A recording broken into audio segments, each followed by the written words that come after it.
கட்சி துவக்கப்பட்ட நாள், அதுவே அரசியல் புரட்சி விதைக்கப்பட்ட நாள்.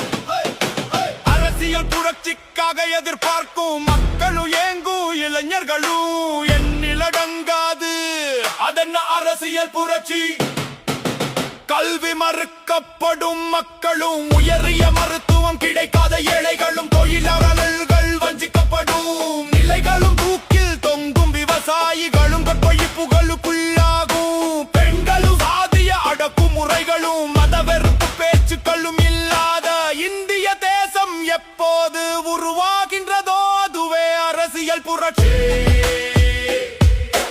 அப்படிப்பட்ட இந்திய தேசத்தை உருவாக்குவதை இலக்காக கொண்ட தேசிய அரசியல் பேரியக்கம் தான் SDPI கட்சி. வாருங்கள் அந்த நாளை கொண்டாடுவோம். SDPI கட்சி உருவாக்கும் அரசியல் புரட்சியில்